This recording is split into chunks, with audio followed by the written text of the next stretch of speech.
దేవుని నామానికి మహిమ కలుగును కాక. క్రీస్తునందు మాకు అత్యంత ప్రియమైనటువంటి వీక్షకులందరికీ కూడా సర్వాధికారియు స్తుతులకు పాత్రుడైనటువంటి యేసుక్రీస్తు యొక్క పరిశుద్ధ నామములో మీ అందరికీ నా హృదయపూర్వక వందనాలను తెలియపరుస్తున్నానండి. అందరూ బాగున్నారా? మీరు బాగున్నారని తలుస్తున్నాను.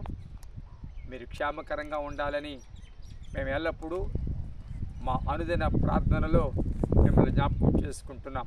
మెట్టుకు ప్రియ బిడ్డలారా, దేవుని అత్యంత మహాకృపను బట్టి మరి గడిచిన సంవత్సరం అంతా ఆయన కృపలో మనల్ని భద్రపరిచి క్షేమాన్నిచ్చి మరొక నూతన సంవత్సర దయా కిరీటాన్ని మనకు అనుగ్రహించి ఉన్నారు.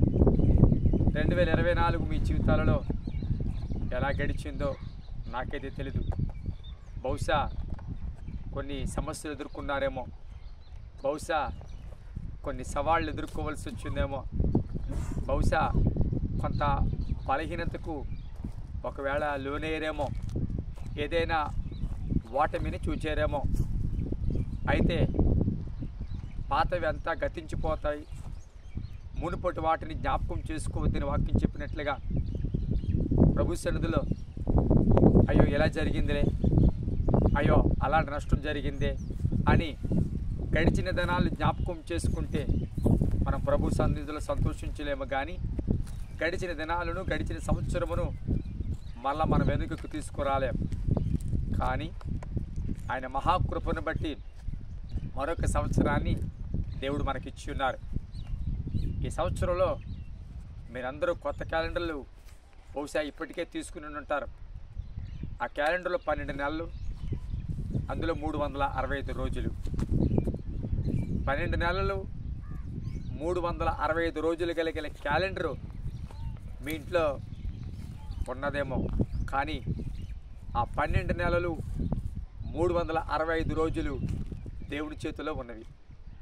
ఏ రోజు ఏ క్షణాన్ని ఎలాగుంటామో తెలియదు. ప్రతి దినము ఆయన కృప మనకి అవసరం.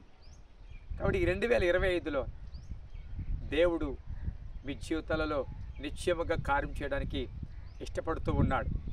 వాక్యం సెలవిచ్చిన రీతిగా ఆయన మీ ముందు నడుచువాడు, దహించు అగ్నిగా మీ ముందు నడుచువాడై ఉన్నాడు. కాబట్టి దేవుని సన్నిధిలో ప్రతి ఒక్క మెట్టలు చదును భూమిగా మారబడబోతున్నాయి, ప్రతి పల్లము మెట్ట చేయబోతూ ఉన్నాడు. కాబట్టి దేవుని సన్నిధిలో కృంగిపోవడం అవసరం లేదు, నీరసించిపోయిన అవసరం లేదు. ఈ సంవత్సరం ఎలాగుంటుందో అని ఆందోళన చెందన అవసరం లేదు. ఆయన మన పక్షంగా ఉన్నప్పుడు తప్పక దేవుడే కార్యాలు చేస్తాడు. మన పక్షంగా ఉన్నప్పుడు దేవుడే మన ముందుండి నడిపిస్తారు.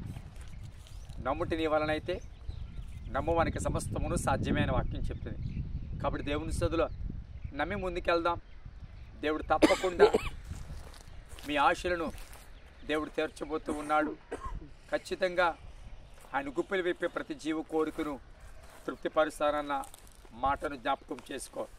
నీకు సహాయం చేయడానికి ఆయన ఎప్పుడు ఇష్టపడే దేవుడు, నీ పక్షంగా నిలబడడానికి ఆయన ఎప్పుడూ కూడా ఇష్టపడే దేవుడు అన్న సంగతిని నువ్వు గుర్తెరగాలి.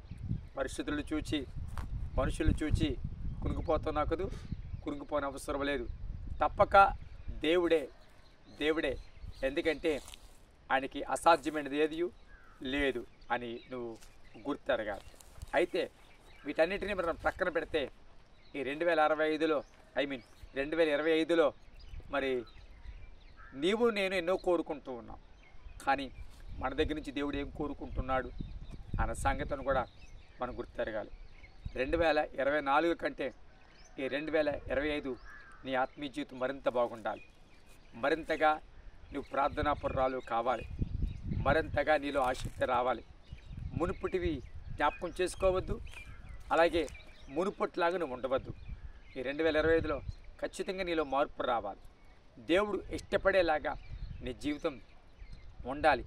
ముఖ్యంగా నీ ఆత్మదీపము మునుపటి కంటే బాగా వెలగాలి. మత్తయి సువార్తలో ఒక మాట ఉంది, ఎవరైనా దీపాన్ని వెలిగించిన తర్వాత అది మంచం కిందనేను కొంచెం కిందను పెట్టారంట. అది దీపస్తంభం మీద ఉండాలి. కాబట్టి దేవుని సందులో నువ్వు వెలిగించబడుతున్నావని నువ్వు ఎరిగినట్లయితే అయితే ఎక్కడ వెలుగుతున్నావు? వెలిగించబడుతున్నావు, రైట్. కానీ వెలిగించబడిన నీవు ఏ స్థితిలో ఉన్నావు? వెలిగించబడిన నీవు ఏ స్థానంలో ఉన్నావు? కింద ఉన్నావా, పైన ఉన్నావా? దీపము క్రింద పెట్టామనుకోండి, ఆ యొక్క దీపం యొక్క వెలుగు పరిమితమైపోతుంది. అంటే ఎక్కడైతే ఆ దీపం వెలిగించబడుతుందో కింద పెడతామో కేవలం ఆ చిన్న స్థలంలోనే, ఆ కొద్ది స్థలంలోనే దాని వెలుగు పరిమితమైపోతుంది. అదే దీపం పైకి ఎత్తామనుకోండి, దాని యొక్క వెలుగు ఇంకా విస్తరిస్తుంది. ఇంకా పైకి ఎత్తామనుకోండి, ఇంకా పైకి విస్తరిస్తుంది. అంటే దీపము పైకి ఎత్తబడే కొలది దాని యొక్క వెలుగు పరిమితి పెరుగుతుంది అనే సంగతిని గమనించాలి. అలాగే 2025లో నీ ఆత్మదీపం పైకి ఎదగాలి, పైకి ఎత్తబడాలి. అలా పైకి ఎత్తబడినప్పుడు నీలో ఉన్న వెలుగు పరిమితం కాకుండా, ఇప్పటివరకు పరిమితంగా ఉన్న వెలుగు ఇక నుంచి 2025లో ఆ పరిమితిని దాటి నీ వెలుగు ప్రకాశించబడడానికి అవకాశం ఉంటుంది. ఆత్మీయ జీవితంలో ఈ 2025లో నువ్వు మండాలి. ఈ 2025లో ఆత్మీయ జీవితంలో నువ్వు రగలాలి. దేవుడు ఏ కోరుకుంటున్నాడో, ఏ ఆశిస్తున్నాడో, నీ ద్వారా ఏమి చేయాలని ఆయన ఆశపడుతున్నాడో తప్పక ఆయన నీ పక్షంగా చేస్తాడు. నీ చెయ్య విడిచిపెట్టాడు. ఆయన నీ చెయ్య విడిచిపెట్టే దేవుడు ఎంత మాత్రమో కానే కాదు. కాబట్టి నీ చెయ్యి విడిచిపెట్టడు. నువ్వు కనుక ఇష్టపడి నువ్వు ప్రభువుకి సమర్పించుకుని నువ్వు సిద్ధపరచుకున్నట్లయితే తప్పక ఊహించని రీతిలో దేవుడు నడిపించబోతూ ఉన్నాడు. మునుపు ఒకవేళ ఏదైనా మెట్టగా ఉందంటే ఈ 2025లో తను చదును